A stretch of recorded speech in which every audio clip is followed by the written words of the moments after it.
ओम पूर्णमदः पूर्णमिदं पूर्णात् पूर्णमुदच्यते पूर्णस्य पूर्णमादाय पूर्णमेवावशिष्यते।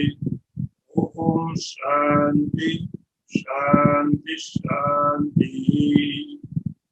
शंकरं शंकराचार्यं केशवं बादरायणं सूत्रभाष्यादितौ वन्दे भगवन्तौ पुनः पुनः। ईश्वरो गुरुरात्मेति मूर्तिभेदविभागिने व्योमवद्व्याप्तदेहाय दक्षिणामूर्तये नमः।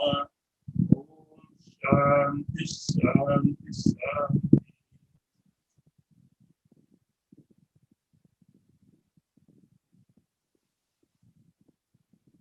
ऐक्यं तयोर्लक्ष्ययोर्नवाचेहो निगद्यते अन्योन्यविरुद्धधर्मिणो द्योतभानवो रेवराजवृत्तयो उपाम्बिराश्यो परमाणु निर्वो।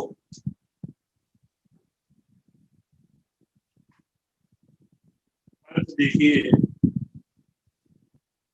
उन सूर्य और जुगनू, राजा और सेवक, समुद्र और कूप तथा सुमेरु और परमाणु के समान परस्पर विरुद्ध धर्म वालों का एकत्व लक्षितार्थ में ही कहा गया है, वाच्यार्थ में नहीं।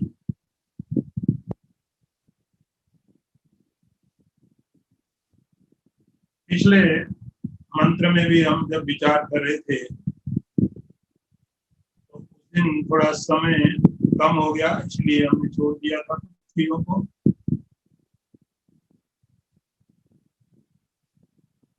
तुम पदार्थ्याम अविधीयमाने छांदोग्य उपनिषद के इस मंत्र से शुरू करते हैं,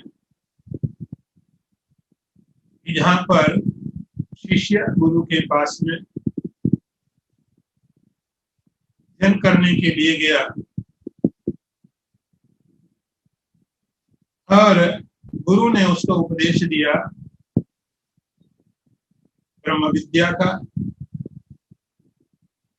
लौट के जब गुरुकुल से वापस आया, शिष्य थोड़ा अहंकारी हो गया। नॉलेज एक बहुत बड़ा अहंकार का कारण बन जाता। नॉलेज, ज्ञान समझ में नहीं आया तो उसके पिता ने कुछ ऐसे प्रश्न रख दिए जिनका उत्तर उसे मालूम नहीं था। फिर पिता ने उसको उपदेश दिया और वो उपदेश तत्त्वमसि के रूप में था।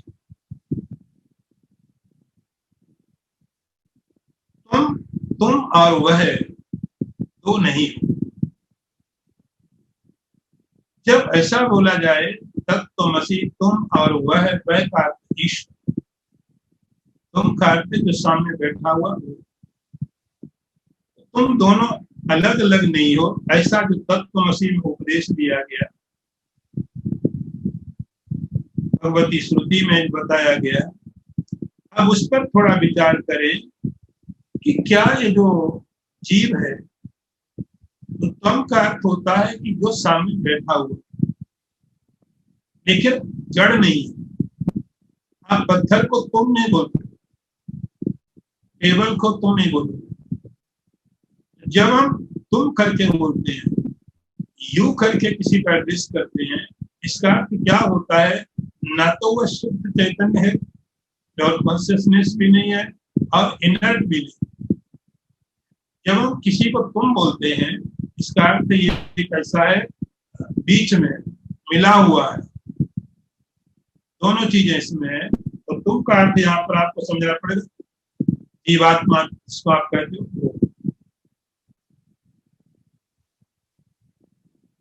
और तत्काल समझना पड़ेगा, वह जो अनलिमिटेड ईश्वर है, भगवान है, परमात्मा है। अब इन दोनों को आपने एक समझना, ये बड़ा कठिन सवाल है। साधकों के आगे, विचारकों के आगे बड़ा कठिन सवाल है कि जीव और ईश्वर एक कैसे हो सकते, और होने भी नहीं चाहिए और है भी नहीं। जीव और ईश्वर हमेशा ही अलग अलग होते हैं। जीव ईश्वर नहीं हो सकता, ईश्वर कभी जीव नहीं हो सकता। और कभी भगवती श्रुति ऐसा बताती भी नहीं कि जीव और ईश्वर दोनों एक है, क्योंकि दोनों के विरुद्ध धर्म, दोनों के अंदर में जो क्वालिटीज है, जो गुण है, जो धर्म है, दोनों एकदम विरुद्ध। विरुद्ध का अपोजिट। कैसे अपोजिट है? ईश्वर सर्वव्यापक है, जीव सीमित ज्ञान वाला है। ईश्वर हमेशा प्रसन्न रहने वाला है, जीव कभी कभी प्रसन्न होता है। यहाँ पर शंकराचार्य जी ने 4 दृष्टांत दिए हैं, जिनको आपको समझना है थोड़ा। पहला दिया है सूर्य का और जुगनू का। छोटा सा जो कीड़ा, जो अपने कभी कभी रात को आपने देखा, अंधेरा बहुत होता है, थोड़े पंख अपने खोलता है, एक छोटी सी लाइट दिखाई पड़ती है। अंधेरे में वो जो छोटी सी लाइट दिखाई पड़ती है और आकाश में सूर्य, इन दोनों में फर्क क्या है?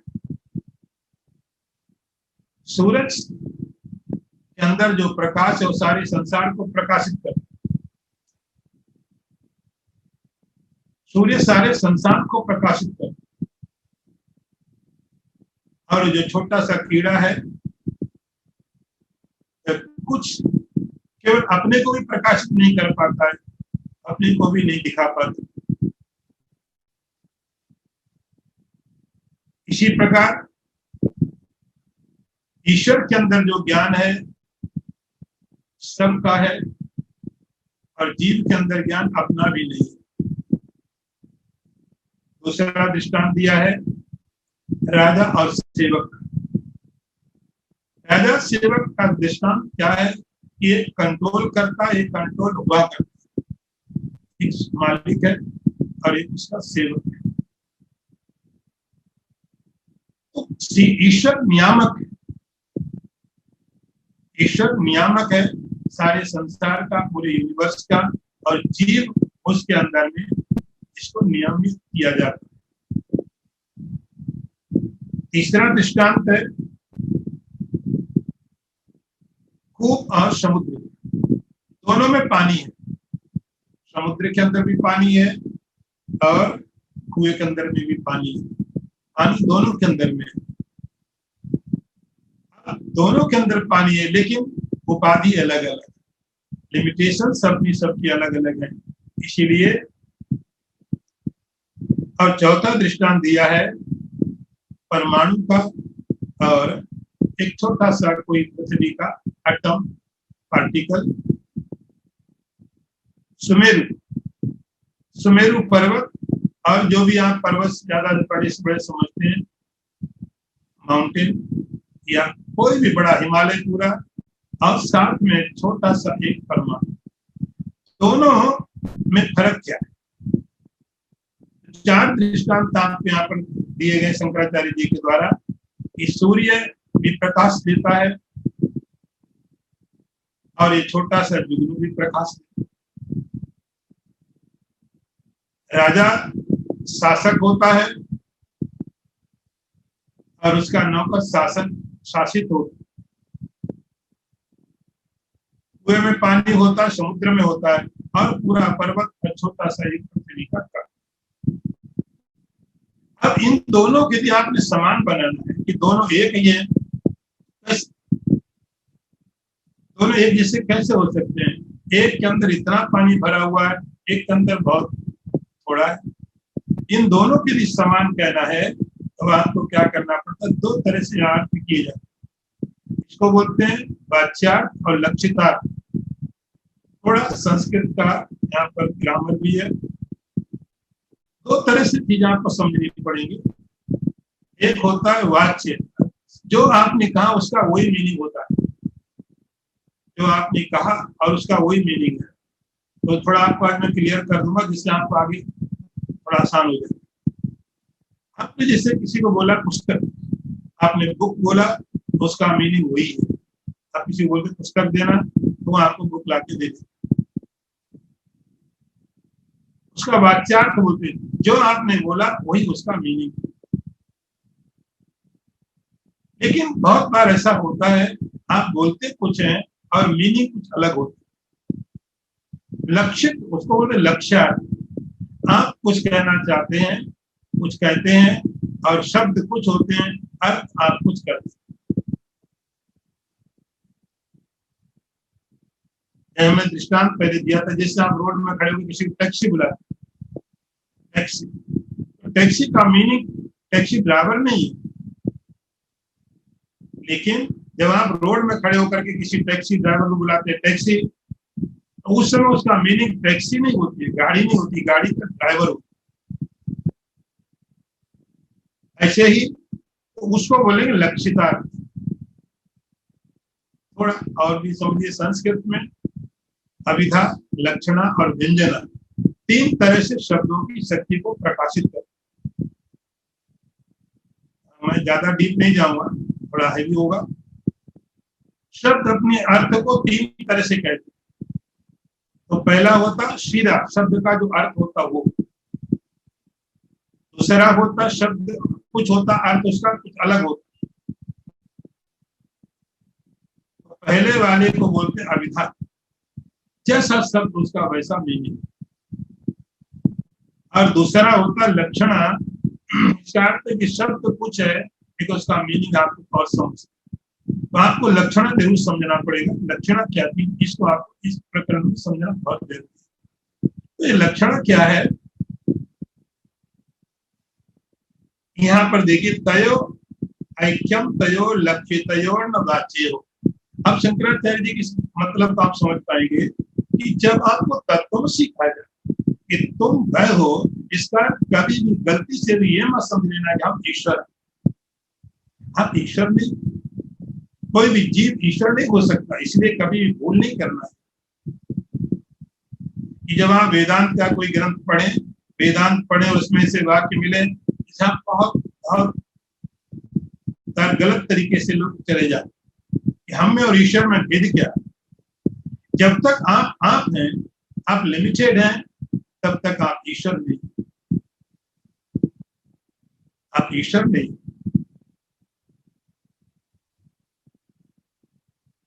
दोनों अलग अलग है, ईश्वर एक अलग, जीव एक अलग।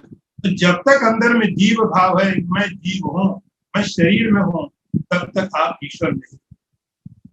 इसलिए जब ये कहा जाता है तत्त्वमसि, इसका क्या करना पड़ता है, शंकराचार्य जी बोलते हैं इसका अर्थ करना पड़ता है कि तत्व का अर्थ क्या होता है। तो आपको यहाँ पर लक्षणा अर्थ करना पड़ता है।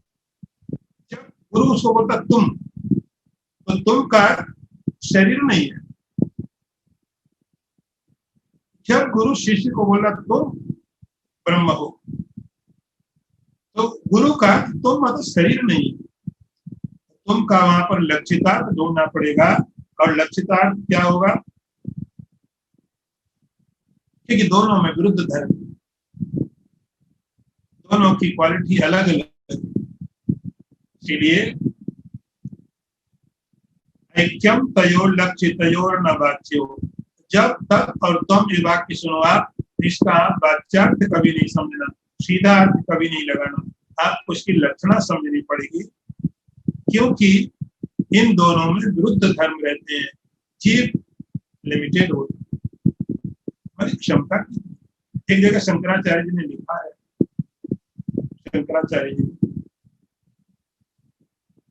उन्होंने कहा, ईश्वर की प्रार्थना करते हुए,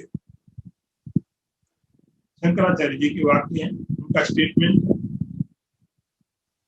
उन्होंने कहा ये बात सत्य है, मुझ में और तुम में कोई फर्क नहीं, हम और आप दोनों एक ही है। लेकिन जैसे समुद्र और समुद्र में होने वाली तरंगे अलग अलग नहीं, समुद्र में उठने वाली जो लहरें हैं, जो वेव्स हैं, वो समुद्र से अलग नहीं। तो हम क्या कहते हैं कि ये लहरें समुद्र में उठ रही, समुद्र में लहरें, ये समुद्र की लहरें हैं, लेकिन हम ये नहीं कहते हैं कि लहरों में समुद्र, लहरों में समुद्र नहीं होता। वेव्स समुद्र के अंदर में उठते हैं, विलीन हो जाते। उन्होंने लिखा कि प्रभु, ये सत्य है कि हम में और तुम में अल्टीमेटली कोई भेद नहीं, लेकिन फिर भी जब तक उपाधि है तब तक आप ईश्वर हैं और मैं जीव। हमारे तुम्हारे बीच में द्वैत है, प्रत्यर्थम कल्पितम द्वैतम अद्वैतादपि सुंदरम। कहते हैं ये द्वैत मैंने कल्पित किया भक्ति करने के लिए, डिवोशन के लिए, और ये द्वैत बहुत सुंदर, ये द्वैत बहुत सुंदर है। जब आप कल्पना करें और आपको मालूम है कि आप कल्पना कर रहे हैं, वो कल्पना आपको प्रॉब्लम नहीं देती। जब आप कल्पना में भूल जाते, उसके बाद प्रॉब्लम शुरू होती। शंकराचार्य जी कहते भगवान की प्रार्थना करते समय हमें और आप में बेसिकली कोई फर्क नहीं है, हमारा आपका स्वरूप एक है, लेकिन मैं कल्पना करता हूं द्वैत, आप ईश्वर हैं, मैं आपका भक्त, मैं आपकी उपासना करूं। ऐसा द्वैत जो आपको भक्ति में लगा है, जो आपको डिवोशन में लगा है, वो द्वैत बहुत सुंदर है। इसीलिए शंकराचार्य ने स्पष्ट किया कि कहीं ऐसा कोई भी कंफ्यूजन मत ले लेना, कोई भ्रम ऐसा मत ले लेना कि आप ईश्वर है, ईश्वर की साधना छोड़ दें, ईश्वर की उपासनाएं छोड़ दें, हम तो ईश्वर आपको। लेकिन आप जब तक शरीर को अपना मानते,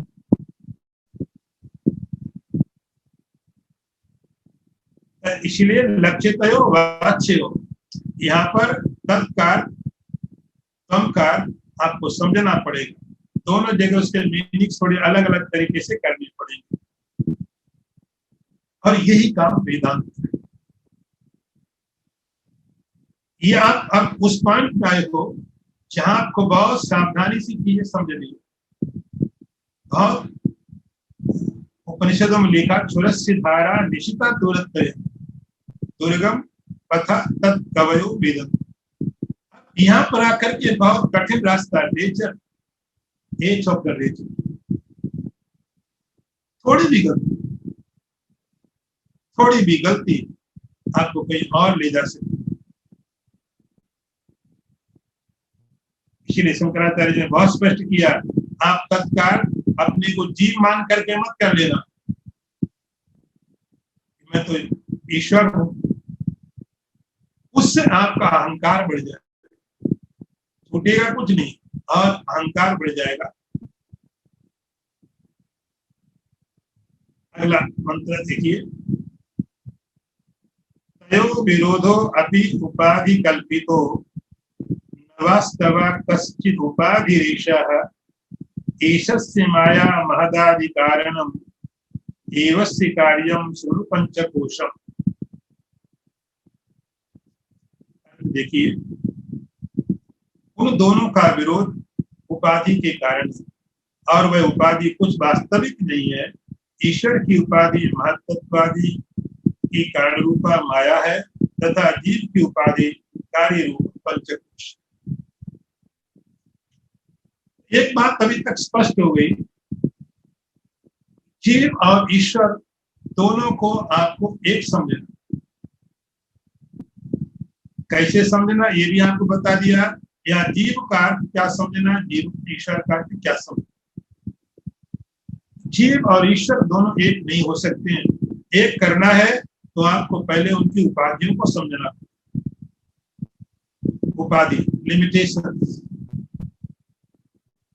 क्या वो लिमिट है जहां से जीव माना जाता है? क्या वो लिमिट है जहां से ईश्वर माना जाता है? तो शंकराचार्य जी आगे स्पष्ट करते हैं कि जीव और ईश्वर के अंदर जो भेद है उसका कारण क्या है? उनकी अपनी उपाधि। बहुत ध्यान से सुनना,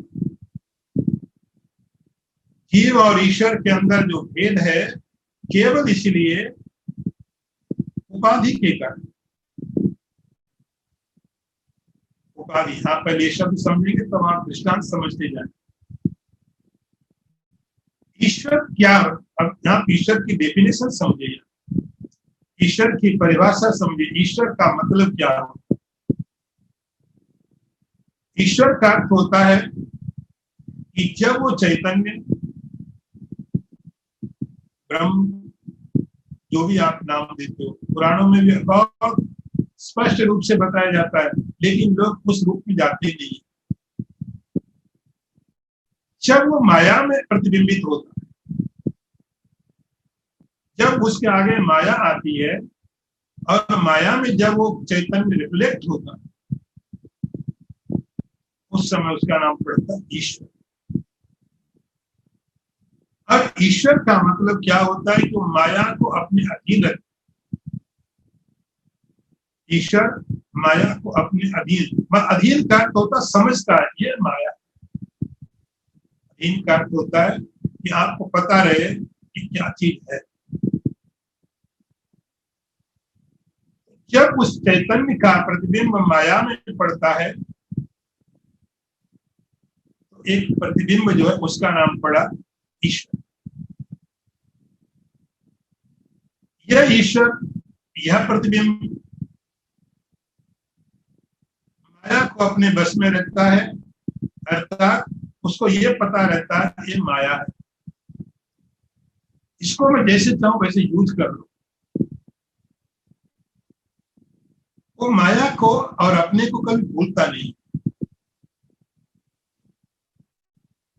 इसलिए ईश्वर कभी भी माया से मोहित नहीं हुए। ईश्वर इसलिए क्या करते, गीता में भगवान कहते हैं कि मैं संसार को अपनी माया के द्वारा बनाता हूं। माया के द्वारा बनाता हूं, मैं डायरेक्टली क्रिएशन करता हूं। क्रिएशन करता माया को लेकर के मैं संसार को बनाता हूं। ईश्वर को ये, ईश्वर का अर्थ होता ये पता रहे, जब ये पता चल जाए किसी को ये भ्रम है, अज्ञान है, वो ईश्वर के जैसा हो जाए। ईश्वर के जैसा, इसलिए हम लोग ज्ञानी को ईश्वर के जैसा मानते। ज्ञानी तो अपने ईश्वर बराबर दे गया, लेकिन हम भी उस ज्ञानी को, उस रियलाइज्ड पर्सन को ईश्वर की तरह मानते हैं, क्योंकि उसको ये पता है धर्म क्या है, वास्तविकता। हम जीव, क्या होता है जीव के साथ कि जीव अपने स्वरूप को भूल जाता है, उसको ये पता नहीं चलता अविद्या क्या है, सही क्या है, गलत क्या। ईश्वर का अर्थ होता है कि जब वो माया में प्रतिबिंबित हुआ उसको ये पता है कि मैं ईश्वर हूं, ये माया है, इसलिए माया का उपयोग कर लेता हूं। जैसे एक शीशे में एक ही रिफ्लेक्शन पड़ता है, आप अपने सामने जब मिरर रखते हो उस मिरर में आपका एक ही रिफ्लेक्शन पड़ेगा, इसमें कोई कारीगरी मत करो। ऐसे ही उस माया के अंदर में चैतन्य का एक ही रिफ्लेक्शन पड़ता है, इसलिए ईश्वर एक होता है, ईश्वर दो चार नहीं होता। जो माया का प्रतिबिंब रिफ्लेक्शन पड़ा ईश्वर, और वह ईश्वर कभी अपने स्वरूप को नहीं भूलता है। मैं, मेरी सामर्थ्य है, मेरा स्वरूप ही है, मैं ये हूं, इसलिए हम भगवान का नाम रखते हैं अच्युत। अच्युतम केशवम, आप अच्युत भगवान को बोलते। उसका अर्थ हुआ कि भगवान कभी भी अपने स्वरूप को विस्मृत नहीं, बस इसलिए भगवान है। हाँ, जीव का क्या होता है, अपने स्वरूप को याद नहीं कर पाता, बाकी सब याद है उसको, कितना पैसा कहाँ रखा है, क्या चीज कहाँ है, सब मालूम, लेकिन उसको ये पता नहीं है मैं क्या, मैं कहाँ हूं। देखिए यहाँ लिखा है, भ्रांतस्य यद्यत् भ्रमतः प्रतीतं ब्रह्मैव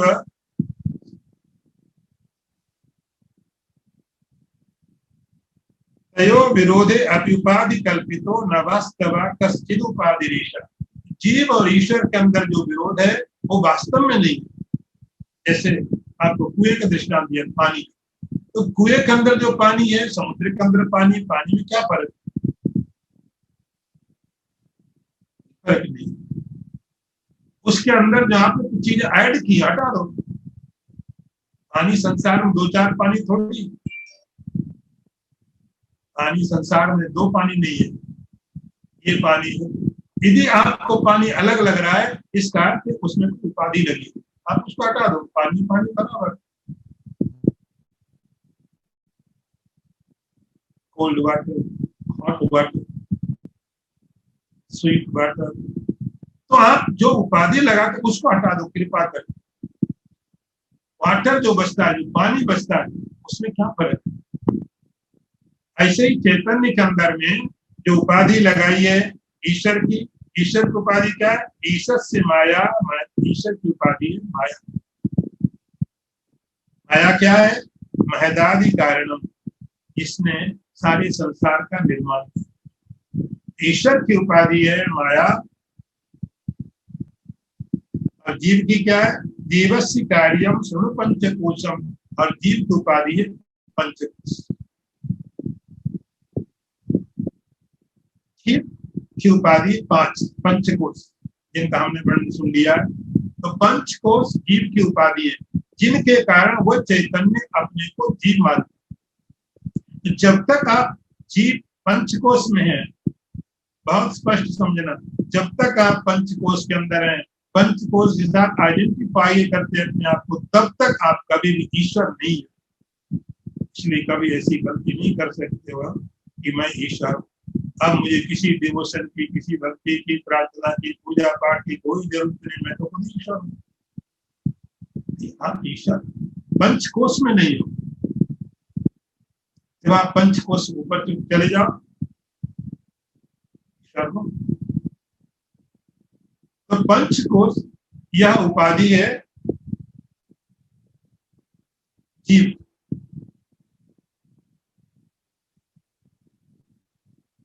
जीव क्या हुआ, अब थोड़ा यहाँ क्लियर करना बहुत जरूरी है, क्योंकि जैसे एक माया है, उस एक माया के अंदर पड़ने वाला चैतन्य का प्रतिबिंब एक होगा, अब उसका नाम पड़ेगा ईश्वर। जो जीव है, जीव का मतलब हुआ जो पंचकोश में, अर्थात अज्ञान में, इग्नोरेंस। जब चैतन्य का प्रतिबिंब, रिफ्लेक्शन पड़ता है इग्नोरेंस में, अज्ञान में, अविद्या में, उसका नाम पड़ता है जीव। और ये अविद्या सबकी पर्सनल है, एकदम आपकी व्यक्तिगत अविद्या, आपकी अपनी अविद्या है, मेरी अपनी अविद्या, सबका अलग अलग इग्नोरेंस, सबका अलग अलग। इसलिए सबके अलग अलग कैटेगरी है, सबके अलग अलग लेवल है, और हर उस साधक को अपना इग्नोरेंस दूर करना पड़ेगा, जिसको भी अविद्या से मुक्ति पानी है। कि किसी दूसरे व्यक्ति के ज्ञान प्राप्त करने से दूसरे व्यक्ति को कोई ज्ञान प्राप्त नहीं होने वाला, क्योंकि हर व्यक्ति का अपना एक अज्ञान, अपनी अविद्या व्यक्तिगत। जैसे पंचकोश बताए, आपका शरीर अलग, आपके प्राण अलग, आपका मन अलग, बुद्धि अलग, नॉलेज आपका अलग, प्रसन्नता आपकी अलग, आपके व्यक्तिगत, आपकी प्रसन्नता आपकी प्रसन्नता, आपके प्राण आपके प्राण, आप उसको डिवाइड नहीं कर सकते। आपके प्राण, आपका माइंड आपका माइंड, आपकी बॉडी आपकी बॉडी, पर्सनल है, ये आपकी लिमिट, ये आपकी लिमिट, ये आपकी उपाधि है, सुपर इम्पोजिशन, ये आपकी उपाधि है। जब तक किसी भी उपाधि के साथ में आइडेंटिफिकेशन है, तादाद में है, जब तक किसी के साथ, शरीर के साथ, प्राण के साथ, मन मन के साथ, इंटेलेक्ट के साथ या आनंदमय के साथ, तब तक आप जीव ठीक है। तब तक ईश्वर होने से अहंकार को ही बल मिलेगा। शायद आपको जो करना चाहिए आप सब छूट गए। तो जीव का, हर एक जीव का एक अलग अलग पर्सनल, उसका अपना, हर एक जीव का एक अलग पर्सनल इग्नोरेंस होता है, अज्ञान होता है हर एक जीव का। इसलिए जीव बहुत है, ईश्वर एक, क्योंकि माया एक, जीव बहुत है क्योंकि अज्ञान बहुत। मेरा अपना ज्ञान है, उसका अपना ज्ञान है, हर व्यक्ति का अपने अज्ञान का लेवल है। और वो अज्ञान मुझे ही दूर करना पड़ेगा। मेरा अज्ञान मैं दूर करूं। जीवस्य कार्यम सुनो पंचकोशम। तो जीव का जो लिमिट है, जो उपाधि है, वो पंचकोश है। और ये पंचकोश माया के कार्य है। पंचकोश इफेक्ट, पहले माया होती है, माया के कारण ही ये पंचकोश होते हैं। ये 5 प्रकार के जो कोश हैं, ये जीव की उपाधि है, जिनके कारण जीव जीव बन जाता है। और जीव में दूसरी खास क्या बात आ गई, ये भूल जाता है, ये अविद्या के वश में हो जाता है। ईश्वर का इसका एक और जो बेसिक फर्क ये है, ईश्वर माया को अपने अधीन रखता, माया, ईश्वर को पता मेरी माया, जीव को नहीं पता मेरा अज्ञान, मेरा अज्ञान। तो कहता सबसे बड़ा ज्ञानी मैं ही हूं। मेरा जीव को अपना कर्म, अपनी अविद्या मालूम नहीं पड़ती, इसलिए वह अविद्या के अधीन रहता है, बस में रहता है। जैसी अविद्या कहती है वैसा सोचता है, जैसा अविद्या कहती है वैसा मानता है, कि अविद्या इसको संचालित करती है, ईश्वर माया को संचालित करता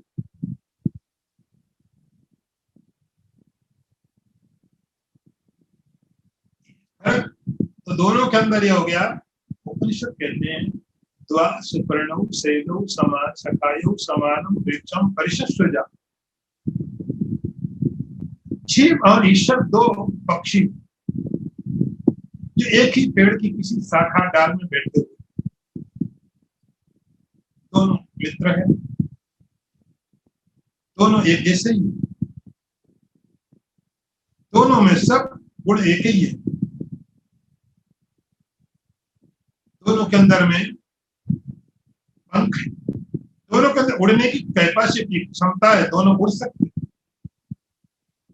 फ्रीडम सबके लिए अवेलेबल।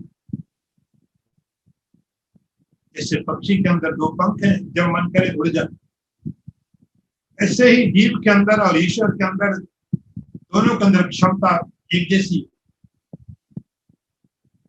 ये भी कभी जब मन चाहे उड़ सकते, चाहे तब। इसको लेकिन मालूम पड़ना चाहिए। ईश्वर को मालूम पड़ता, इसको मालूम नहीं पड़ता। दोनों समान। इसलिए शंकराचार्य जी बोलते हैं जीव की उपाधि ये पंचकोश है, जिससे अपने को सीमित करके, अपने को लिमिटेड करके, अपने को जीव मानता और भूल जाता कि ईश्वर हूं, परमात्मा हूं। हर तरह से अपने को सोचने लगता है मैं मनुष्य हूँ, बूढ़ा हूँ, जवान हूँ, गरीब हूँ, धनवान हूँ, अब कुछ भी हूँ, लेकिन कम से कम ब्रह्म आत्मा तो नहीं। कुछ भी हो सकता हूँ, जवान, बूढ़ा, स्त्री, पुरुष, वो कुछ नहीं, लेकिन ये विचार ही नहीं अंदर में आता है ज्ञान की वशीभूत होने के। ईश्वर, ईश्वर कुछ भी हो, लेकिन उसको ये पता रहता मैं ईश्वर।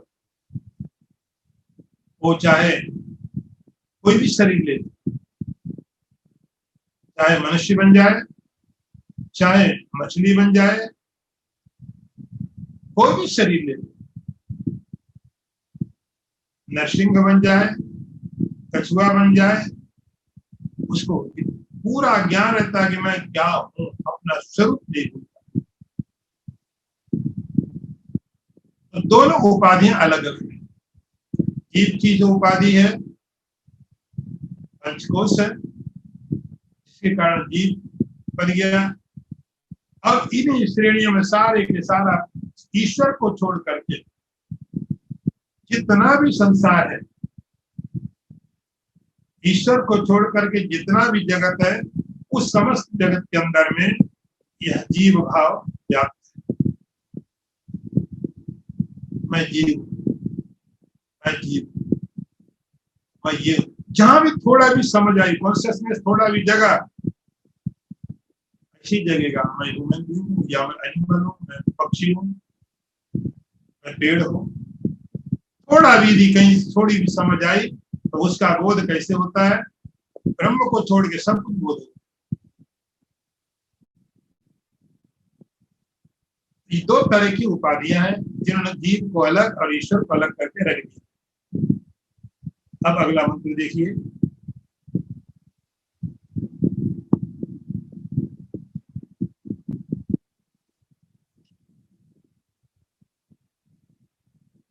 एतावुपाधि पर जीवयोस्तयोः सम्यक् निरासे न परो न जीवः राज्यं नरेन्द्रस्य भटस्य कीटकः तयोः अपोहे न भटो न राजा।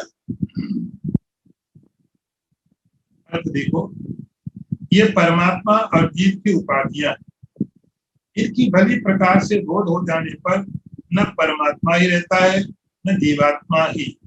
इस प्रकार राजा राज की उपाधि है और ढाल सैनिकों की, इन दोनों उपाधियों के न रहने पर न कोई राजा होता है न कोई सैनिक।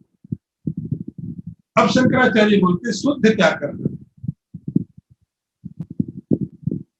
कि दो चीजें हमारे सामने, एक तो जीव आत्मा और दूसरा परमात्मा। जीव आत्मा में से जीव हटा, अब परमात्मा में से परम हटा, दोनों क्या बचते हैं? दोनों के अंदर में जो पहले की जो चीजें लगी हैं, पहले वो हटा दो। जीव के अंदर लगा जीवात्मा, जीवात्मा आ गया तो उसके बाद मैं पापी हूं, ये शुरू हो जाएगा। जीव भाव आ गया, पहले जीव भाव आता, उसके बाद मैं पापी हूं, मैं पुण्यात्मा हूं, ये सब आएगा।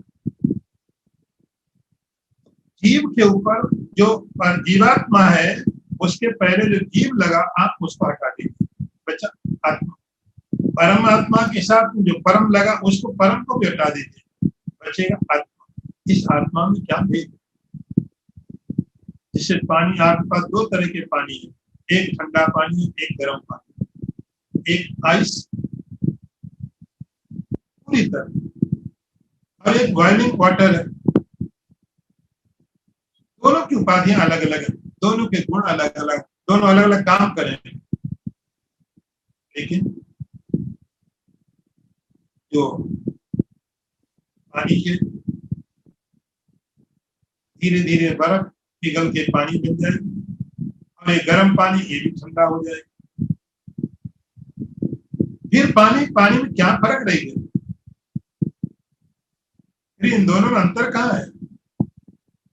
अंतर तब है जब आप उसके साथ कुछ चीजें ऐड कर देते।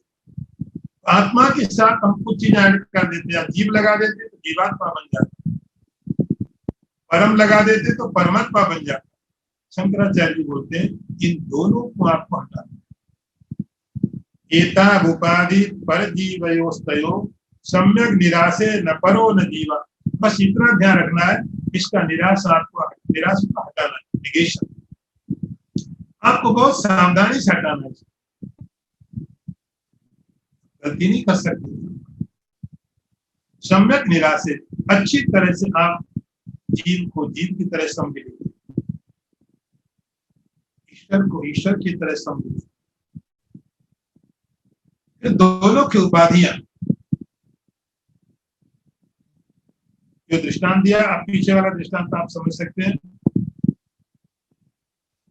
कोई जैसे छोटा कीड़ा प्रकाश दे रहा है, दे रहा है, सूरज का प्रकाश अनंत, और जो छोटा सा कीड़ा है जो लाइट दे रहा है उसका प्रकाश बहुत सीमित।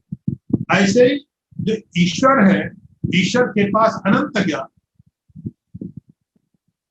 अनंत ज्ञान, जीव के पास बहुत सीमित, क्योंकि साधन सीमित, उपाधि सीमित, इसलिए उसका परिणाम भी सीमित आएगा। लेकिन आप इन दोनों चीजों को हटा दें, केवल प्रकाश को समझें, तो जो प्रकाश वो कीड़ा दे रहा है, जो सूरज दे रहा है, प्रकाश में क्या फर्क? प्रकाश में कोई फर्क नहीं।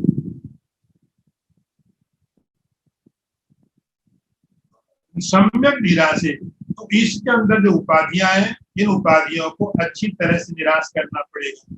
और उस निराश को करने के लिए सबसे पहले आप ईश्वर की उपाधि नहीं हटाएं।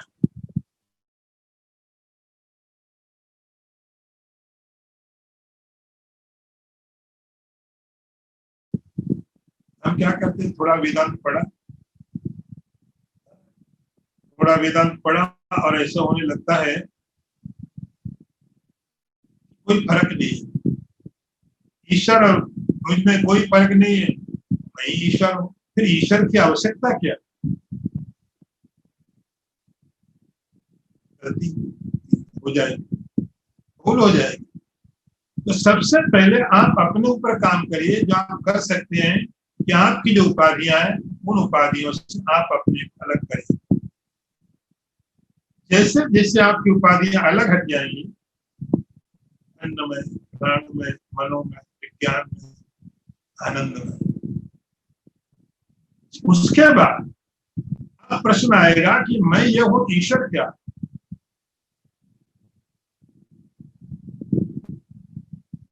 मैं ये हूं। तो जब तक ये उपाधियां साथ में लगी हुई हैं, जब तक कुआं का पानी कुएं के दायरे में है, वो समुद्र नहीं बन सकता। उसको अपनी लिमिट छोड़नी पड़ेगी, उसको अपनी बाउंड्री छोड़नी पड़ेगी। तो जीव साधक सबसे पहले अपने ऊपर काम करे, ईश्वर के बारे में जल्दी करने की जरूरत नहीं है। वहां कुछ काम नहीं करना, आपको केवल एक छोटी समझ चाहिए, और वो समझ आएगी तभी जब आप इस दायरे से बाहर निकले। वो समझ जगेगी तभी जब आप इस दायरे से बाहर निकले। मैच्योरिटी तभी आएगी जब आप अपने ऊपर काम करते करते अन्नमय, प्राणमय, विज्ञानमय, आनंदमय को क्रॉस करेंगे। फिर वो अंडरस्टैंडिंग आएगी, फिर वो समझ आएगी। अब आप ईश्वर पर काम अब करेंगे। ईश्वर के लिए आपको कोई साधना नहीं कर रही है कि आप आंख बंद करके ईश्वर की उपाधि हटाओ। आपको ईश्वर की उपाधि नहीं हटानी, आपको जो आपके ऊपर उपाधि लगी है उस उपाधि को हटाना। तो जैसे ही आपके लिमिटेशंस, आपकी उपाधि हट जाती हैं, और जब साधक उस लेवल में पहुंचता है, तो अगला क्वेश्चन आता है ईश्वर। उस समय में गुरु कहता है तक जो ईश्वर है और ये जो तुम अलग नहीं, अब अलग नहीं हो। जब तक तुम शरीर को अपना मानते थे, पंचकोश में थे, तब तक तुम अलग हो, ईश्वर अलग। लेकिन जब तुमने साधना करके, प्रैक्टिसेस करके धीरे धीरे अपने को पंचकोश से ऊपर लेके, उस समय में गुरु कहता है अब जो तुम्हें स्वरूप मालूम पड़ रहा, अपने पंचकोश के बारे में पढ़ लिए, उस जब कुछ नहीं लग रहा है, मैं हूं ऐसा मालूम पड़ने लग गया, गुरु कहता ये जो तुम हो, ये वाला तुम, इसकी बात इसको यूं कह रहे हैं, इसको तुम कहा जा रहा है। जो शरीर में बैठा मनुष्य है वो तुम नहीं, यहाँ पर स्त्री है, जो पुरुष है, जो बूढ़ा है, जो जवान है, गरीब है, धनवान है, उसको तुम कोई बात नहीं करो। ये तुम कब आएगा? जब ये साधक साधना करते करते, ये वेदांत, ये जो सूत्र हम पढ़ रहे हैं, ये जो आखिरी क्लाइमेक्स हाईएस्ट, इसके बाद कोई उपदेश नहीं।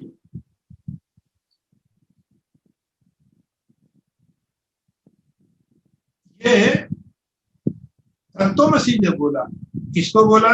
जब ये सागर धीरे धीरे धीरे धीरे अपने को ले जा करके वहां छोड़ता है, अब कुछ नहीं बचा। मैं अगला जो सवाल उठे कि मैं ईश्वर क्या है, तब गुरु बोलेगा कि जो तुम हो वही ईश्वर, केवल उसकी उपाधि तुम हटा दो, उसकी उपाधि माया है। जैसे राजा और नौकर का दृष्टांत दिया। राजा क्यों राजा है? उसके पास राज्य है। हम राजा से भी कोई राज्य छीन लेते, राजा का राज्य चला गया और उसका जो नौकर था उसने रेजिग्नेशन कर दिया, दोनों क्या बच गए? मनुष्य, दोनों मनुष्य। अब राजा राजा नहीं रहा, ये नौकर उसका नौकर नहीं रहा, दोनों मनुष्य। ये उपाधि कब तक काम कर रही थी? जब तक वो राजा था और ये उसका नौकर। अब ना ये राजा राजा रहा, ना ये नौकर नौकर, दोनों एक ही से हो। अगला मंत्र देखिए।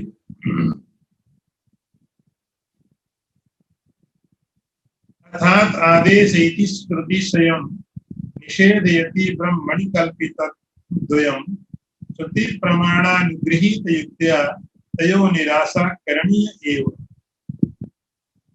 अर्थ देखो, ब्रह्म में कल्पित द्वैत अर्थात आदेशो नेति नेति इत्यादि श्रुति स्वयं निषेध करती है, इसलिए श्रुति प्रमाणानुकूल युक्ति से उपर्युक्त उपाधियों का वाद करना चाहिए।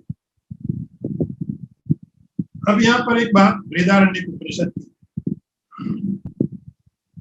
बृहदारण्यक उपनिषद का मंत्र यहाँ दिया है, अर्थात आदेशः नेति नेति। बृहदारण्यक उपनिषद का मंत्र का होता है दूसरे अध्याय का खंड तीसरा मंत्र 6। तो वहां प्रकरण में ये बोला अर्थात आदेश, जैसा हमने पढ़ा था तो ब्रह्म जिज्ञासा, अर्थात तो योग जिज्ञासा, अर्थात तो भक्ति जिज्ञासा। ऐसे इसके बाद अर्थात इसके पश्चात आदेशा, ऐसा भगवती श्रुति आदेश देती है, ऐसा आदेश देती, ऐसा समझाती, ऐसा बताती। क्या बताती है? नेदम वेदम नेति नेति। ये वेद का जो आदेश है, नेति नेति, यह नहीं ये नहीं ये नहीं, इस तरह से भगवती श्रुति उपदेश देती।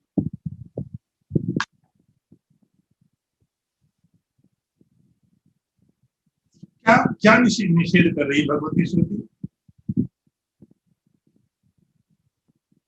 ये जो उपाधि का, जीव की उपाधि और ईश्वर की उपाधि हटाना, ऐसा नहीं है कि आपके मन की कल्पना है।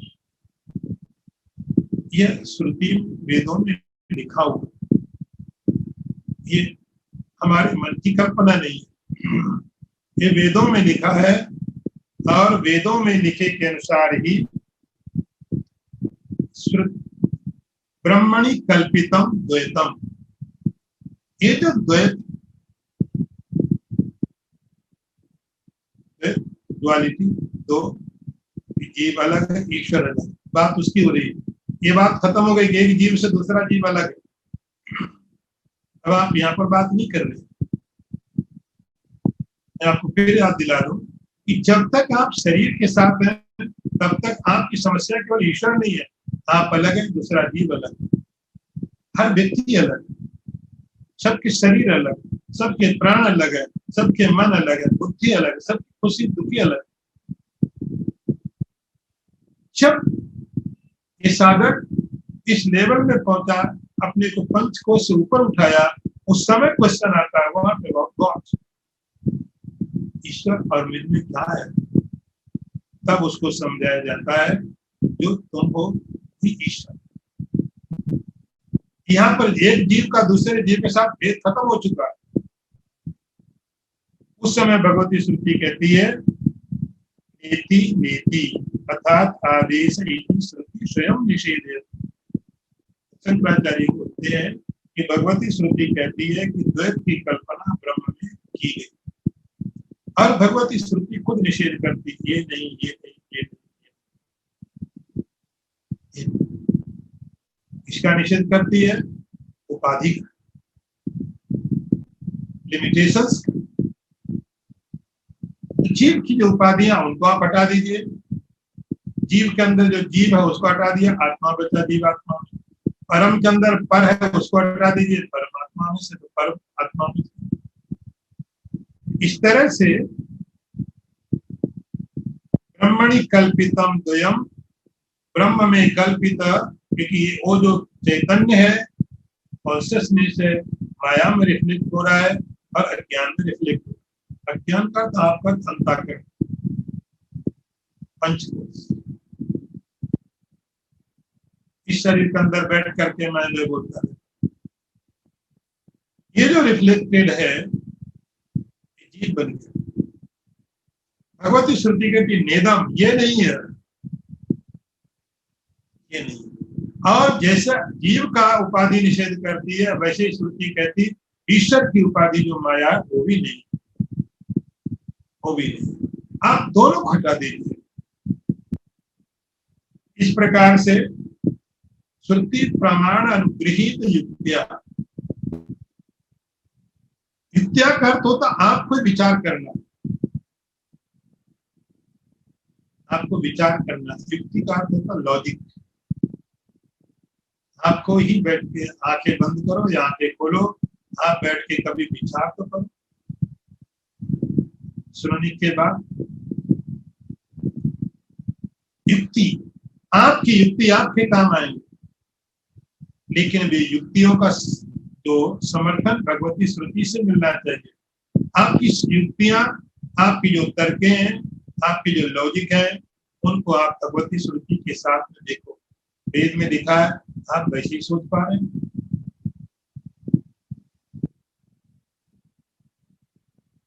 श्रुति प्रमाण अनुग्रहित युक्तियां, इसलिए और वैसी युक्ति करने के लिए आपको पहले सुनना पड़ेगा, श्रवण सुनना पड़ेगा। और सुनने के बाद अब आप लॉजिक अप्लाई करिए, क्योंकि यहाँ पर एक चीज नहीं है, ना तो आप पूरा वेद पढ़ करके समझ सकते हैं, ना आप अपनी समझ से समझ सकते हैं। आपको वेद से सुनना पड़ेगा, गुरु से सुनना पड़ेगा, और अपने आप को समझना। सुनना कहीं और से पड़ेगा। आप अपने को सुना मत लेना, आप अपने को कल्पना मत दे देना विचार करने के लिए। वो निराशा, और उसके बाद में श्रुति के प्रमाण के अनुसार आपके तर्क, आपके लॉजिक जब आप बार बार करेंगे, तयो निराशा करनी है, आपको करनी पड़ेगी।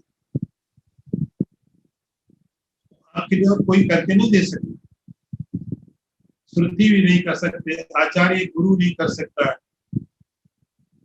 आपको ही करना पड़ेगा। तो आपकी तर्क, आपके लॉजिक, आप अपने को किस तरह से कन्विंस करते हैं, ऐसे करते हैं। उसके बाद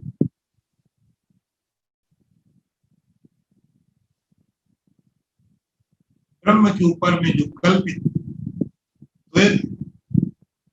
दो उपाधियां हैं, उन दोनों उपाधियों को दूर कर सकते।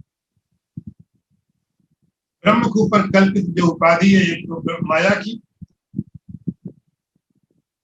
और दूसरी अज्ञान की। भगवती श्रुति आपके आगे रखेगी नेदम, ये नहीं है। ये नेदम के कई तरह से अर्थ होते हैं। कभी आप समझेंगे स्थूल को निषेध कर रही है, सूक्ष्म को निषेध कर रही है, नेदम ये नहीं, ये नहीं, ये नहीं, ये नहीं। यहाँ पर ईश्वर और जीव दोनों की उपाधियों को निषेध कर रही है। तुम ये नहीं हो, तुम पंचकोश नहीं हो। ईश्वर माया में जो दिख रहा वो ईश्वर नहीं है, तो दोनों को निषेध कर रही है। तो भगवती श्रुति के अनुसार आप अपनी तर्कों को तैयार कीजिए और आप अपनी तर्कों के द्वारा धीरे धीरे अपनी उपाधियां निराश करेंगे, निराश को हटाएंगे और जैसे ही उपाधि हट जाएगी तब जो कहा जाएगा यू, उस यू को तुमको यहाँ पर आपको लक्षितार्थ में समझना पड़ेगा। आप तुम का अर्थ यहाँ पर शरीर नहीं समझ सकते हैं, पंचकोश वाला जीवात्मा नहीं समझ सकते हैं, इन दोनों से इन सबसे ऊपर उठा हुआ अवैश्विक परमात्मा समझ। ओम पूर्णमदः पूर्णमिदं पूर्णात् पूर्णमुदच्यते पूर्णस्य पूर्णमादाय पूर्णमेवावशिष्यते। ओम शांति शांति शांति। शंकरं शंकराचार्यं केशवं वादरायणं सूत्रभाष्यकृतौ वन्दे भगवन्तौ पुनः पुनः। ईश्वरो गुरुरात्मेति मूर्तिभेद विभागिने व्योमवद्व्याप्तदेहाय दक्षिणामूर्तये नमः। ओम शांति शांति शांति।